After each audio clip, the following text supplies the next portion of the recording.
मूल रूप से होपोनोपोनो तकनीक एक सामूहिक अभ्यास था प्रेयर है। जिसमें परिवार टूटे हुए पारिवारिक संबंधों को सुधारने के लिए इस प्रेयर का उपयोग करते थे, क्योंकि हवाइन बुजुर्गों का मानना है कि बीमारियां, क्रोध, अपराध बोध और विशेष रूप से क्षमा की कमी जैसी नकारात्मक भावनाओं के कारण होती है।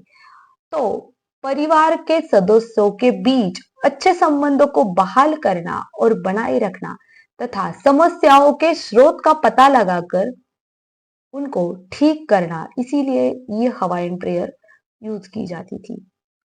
तो देखो, इस प्रेयर में आई एम सॉरी यानी सच्चे मन से पश्चाताप करना, मानो अतीत में जिसने भी ऐसा किया था वह अस्तित्व में भी नहीं है और वह कभी भी ऐसा नहीं करेगा। Then I am sorry, please forgive me. Then इसका मतलब कृपया मुझे माफ करें और मुझे आपके लिए उचित जो क्षतिपूर्ति करने का अवसर दे।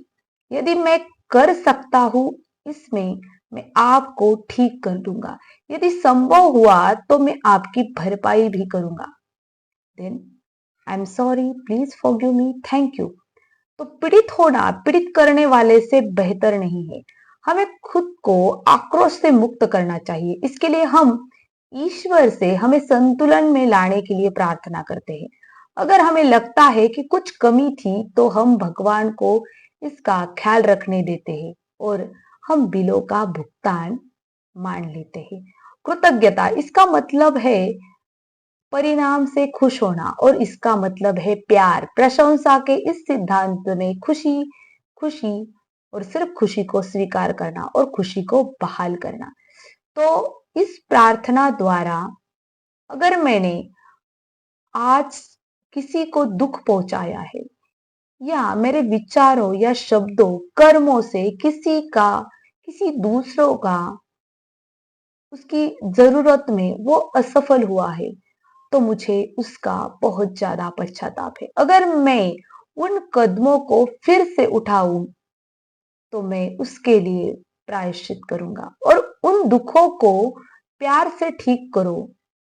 यह प्रेयर जो होपोनोपोनो है यह सिखाती है। और अगर मुझे गहरी चोट लगी है और कोई सुधार नहीं किया जाता, मैं प्रकाश से सब कुछ संतुलित करने के लिए प्रार्थना कर रही हूँ। मैं ऋण को चुका हुआ। तो देखो, ये जो होपोनोपोनो प्रेयर है ये अवचेतन मन या चेतन मन और उनकी जो भावनाएं हैं उन्हें ठीक करने में इसका मदद होता है। तो यह एक पूरी जिम्मेदारी का सिद्धांत है जिसका जिसका मतलब है कि आपके पास इसके बारे में कुछ करने की शक्ति भी है, क्योंकि अगर आपके आसपास की पूरी दुनिया आपकी रचना है तो आप ही इसे ठीक करने के लिए कुछ कर सकते हो। आप आवश्यक सुधार कर सकते हो। इस धारणा के अनुसार वे सभी लोग जिन्हें हम पसंद नहीं करते, वे सभी परिस्थितियां जिन्होंने हमें चोट पहुंचाई है, वे सभी स्थान जिन्हें हम नापसंद करते हैं, उन्हें हमें हमारे अंदर मौजूद उन्हें बदलने के लिए हमें खुद को बदलना होगा। यदि आप किसी चीज को ठीक करना चाहते हैं तो आप इसे अपने हिस्से के रूप में देखना शुरू करते हैं और आप इसे खुद को ठीक करके खुद को प्यार करके ही कर सकते हैं। जब भी आप अपने जीवन में कुछ सुधार करना चाहते हो तो देखने के लिए केवल एक ही जगह है, वो अपने अंदर। जब आप देखें तो प्यार से करें। अब हमारे पास खुद को होपोनोपोनो प्रेयर का अभ्यास करने का अवसर है। तो आई am sorry, please forgive me, thank you, I love you. तो जब हम कहते हैं आई लव यू या हम कहते हैं आई एम सॉरी, तो हम शुरू करते हैं अपने आप के अंदर को देखना। जब हम आई लव यू कहते हैं वह प्यार है, इसीलिए वह आई लव यू कहकर हम शुरू करते हैं। जब हम यह वाक्यांश कहते हैं तो किसी व्यक्ति विशेष को संबंधित नहीं कर रहे होते, बल्कि उन यादों को, उन जो घटनाएं हैं उनको संबोधित करते हैं जिन्होंने यह सब बनाया, जिसे आप अनुभव कर रहे हैं और जिसे आप ठीक करना चाहते हैं। जब हम बोलते हैं आई एम सॉरी तो हम उस चीज की जिम्मेदारी लेते हैं और हम माफी मांगते हैं कि हमें पता नहीं था कि ये चीजें कैसे बन गई।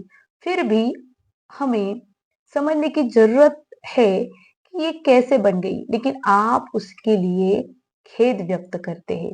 आई एम सॉरी, हमें स्पष्टता के लिए क्षमा मांगते हैं, हम प्रार्थना कर रहे हैं उस ऊपर वाले से, उस गॉड से, उस सोर्स ऑफ एनर्जी से, ताकि वो इस संतुलन में हमें ठीक कर सके। और थैंक यू, तो यह थैंक यू हम वास्तव में कुछ भी ठीक करने के लिए जब हम थैंक यू बोलते हैं तो हम ग्रेटिट्यूड दर्शाते हैं, और हमें वो चीज हमारे जीवन में आ चुकी है, इसके लिए हम उस ऊपर वाले को कृतज्ञता देते हैं।